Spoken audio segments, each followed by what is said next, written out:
Të dashur miq, do të ndalemi sot tek programi Kryqi të Kuq të Kosovës, i cili në vazhdimsi bën punë humanitare dhe ka një mision para vetes për të ndihmuar njerëzit në çdo formë. E më e mira e Kryqit të Kuq që mua më pëlqen është që përgatit kuadro të rinj për të reaguar pa përtesë në situata të caktuara. Këtë ditë Kryqi i Kuq i Kosovës është duke mbajtur një trajnim me vullnetar të rinj, edhe sot vazhdon ky trajnim. Kemi ftuar Armend Shalën, koordinatori i Kryqit të Kuq, për të shpjeguar pak më shumë për angazhimin e të rinjve në Kryqin e Kuq të Kosovës. Armend, mirëmëngjesi. Mirëmëngjesi. Sa i mirë që je, nuk përton asnjëherë të vjen në program. Kur jemi të gatshëm për punë 24 orë. Vullnetar të kohën. Faleminderit Armend edhe një herë. Edhe çfarë trajnimi është ky me të rinj? Tani është grupi i dytë i cili duke u mbajt me vullnetar të rinj nga 27 deg tona. Quhet trajnimi pakomis për të rinj, që nënkupton pako minimal i shëndetit riprodhues dhe seksual në raste të kohëve të krizave. Se si duhet përgatiten të rinj në kohë të krizave, në kohë kur ndoshta mundësi tjera ose kapacitete tjera limitohen, atëherë të rinjt hyjnë në funksion dhe si duhet të reagojnë me qëllim për me ndihmu popullatës. Ne për momentin jemi duke trajnuar nga 5 vullnetar nga 27 deg tona, ku këta vullnetar tani të njëjtin ligjërat do e mbajnë, trajnohen si trajner të temës, dhe të njëjtin ligjërat do e mbajnë nëpër shkolla fillore, nëpër shkolla të mesme, në komunat e tyre prej nga vinë, në mënyrë që kjo informatë shpërndahet sa më shumë, që të kemi kujdes për shëndetin personal, për shëndetin seksual, higjienën personale dhe gjitha informatat cilat përcillen brenda kësaj pakos. Çfarë moshe kanë këta vullnetar? Jam pej moshës 17 vjet, edhe lart, zakonisht vullnetar tek ne. Domethënë janë të përgatitur për të mbajtur këtë lloj ligjëratash. Po, fillimisht ta vullnetar përveç kësaj pakos që trajnohen, këta trajnohen edhe për një sferë tjetër se si duhet të bëhet ligjërimi para një audiencë të caktuar. Zakonisht e kanë ligjërimin para bashkëmashatarëve të tyre ose nxënësve, dhe na i trajnojmë këta se si duhet të kemë përgatitje, si duken para tyne. Në farë formë është një trajnim tjetër që ju ndihmon këtyne edhe për jetën e tyne në aftësitë e buta se si duhet prezantohen, qoftë para mediave lokale ose kombëtare, qoftë para audiencës, qoftë para donatorëve, se zakonisht kur fillojnë me ato projektet e tyre, ju vizitojnë komunën, drejtoritë e komunës e kështu me radhë, në mënyrë që ne i përgatitëm se si duhet të drejtohen ose si duhet të qasen këto institucione. A jeni kënaqur me paraqitjen e tyre në këto trajnime? Deri këto momente, po, besoj që edhe tutje do të vazhdon. Ndoshta më e mirë është ajo që na mënyrën e rekrutimit që bëjmë të këtyre të rinjve, selektimin e tyre, ose në farë formë ata bëjnë edhe vetë selektimin e vetvetes, mbas aftësive të tyre, sjelljes tyre, deri më tani jemi shumë të kënaqur me performancën e tyre. A mas fikon edhe një herë që të projektin MISP? Po.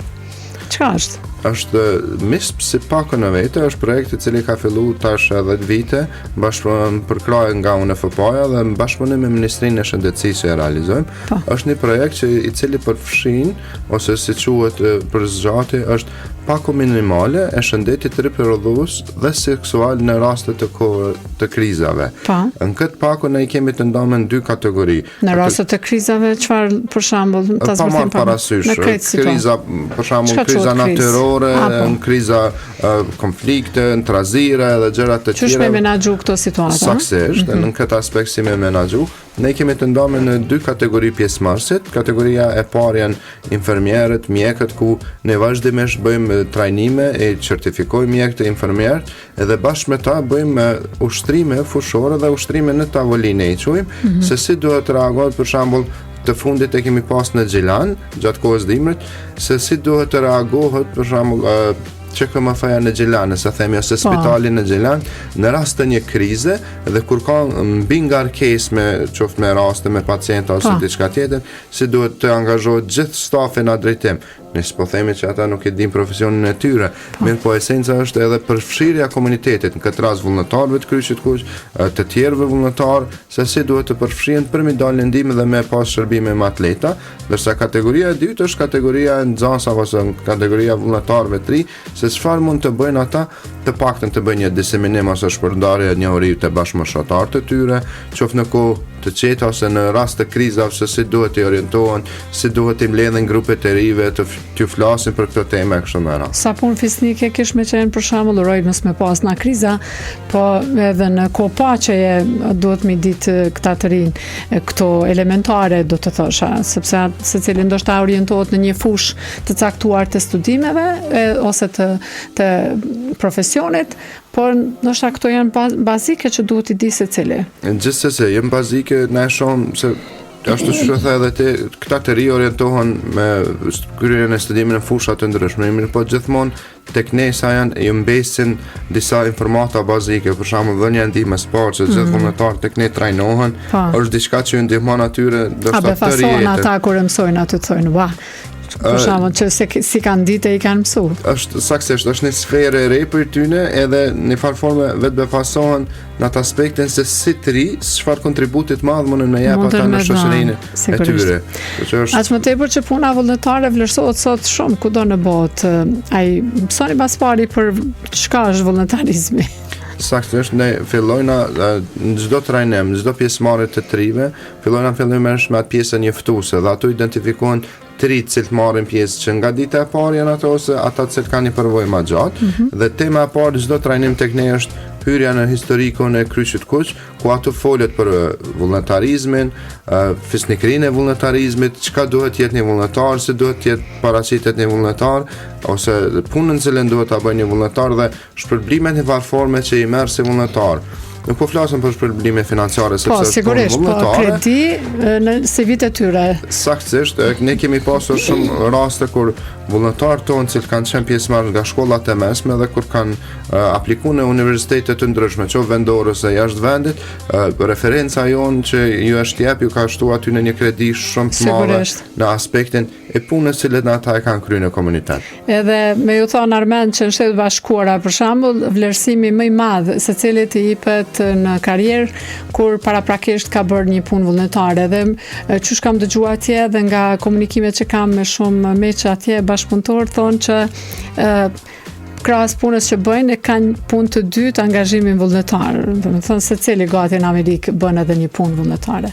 Do ta instalojmë ndoshta këto te ne këtë? Po, mund të themi që veç ka filluar pas në angazhim të komunitetit, jo vetëm trinjve, po flasim për shembull për bankën për biznes. Tani dy grupe është duke i trajnu, grupin e parë që kemi përfunduar pe 30 personave staff, tash është grupin e dytë, cilët janë duke i trajnu për aspektin e emergjencave. Si duhet evakuohen, si duhet fikin zjarret, si duhet reagojnë rastet të fatkeqësive të ndryshme, qoftë tërmetit, vërshime dhe gjërave të tjera.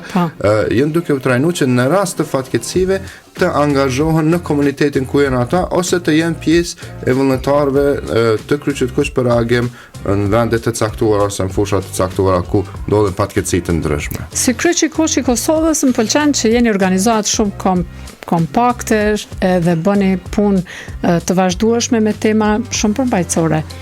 Ne si Kryqi Kuq i Kosovës operojna në disa fusha të ndryshme, duke filluar me menaxhimin të emergjencave, e kemi aspektin e shëndetësisë, e kemi programin e rinisë, ne i quajmë programe, programin e rinisë ku bëhet rekrutimi vullnetarë dhe trajnime të vullnetare, po ashtu mirëqenie sociale në këto 4 fushat kryesore ku ne jemi të fokusuar dhe promovimi vlerave humane, një projekt që tani kemi filluar që 2 vite, që jemi të fokusuar në mënyrë që të përfshijmë gjithë komunitetin. Mbi gjitha këto përfshirje, ndoshta përfitimi më i vogël është për Kryqin e Kuq, mirë po gjithmonë shkojmë në ato që të shërbejmë komunitetit dhe të përgatitim komunitetet për sfera të ndryshme që gjithmonë të jemi pranë fëmijët, pranë familjarit ose dikujt tjetër që ne i shërbejmë. Ja ju përgëzoj Armend për këtë punë misionare që bëni në vazhdimsi. Faleminderit shumë edhe për kohën që ndave edhe me i përgëzu edhe në emën të tonin e të gjithë publikut dhe këta vullnetarë të mirë të mençur që marrin pjesë në këto programe aftësimit e ju. Kënaqësi edhe për neve, unë po ashtu kisha dashur me falenderoj gjithë vullnetarët në Kryqin e Kuq të Kosovës edhe jashtë Kryqit të Kuq të Kosovës sepse është forca motorike në vendit, forca vullnetare, cilët kryejnë punë duke e shpenzuar më shtrejtën e tyre kohën dhe mundin, pa kur far kompenzimin në mënyrë që të dalëm gjithë në shërbim. Faleminderit shumë Armend Shala, kënaqësi gjithmonë të jemi bashkë. Dëgjues të dashur, biseduam me Armend Shalën, koordinator në Kryqin e Kuq të Kosovës. Kjo organizat po përgatit të rinjt në shumë programe e këto ditë është një trajnim për të javësuar ata për projekte që kanë të bëjnë me shëndetin e përgjithshëm, siç tha Armendi, ka një interesim të rinjve për të marrë pjesë në këto programe aftësimi. Do të kthehemi pas pak të flasim po për të rinjt, por për pasojat e cigares që ata përdorin, vetëm pas pak.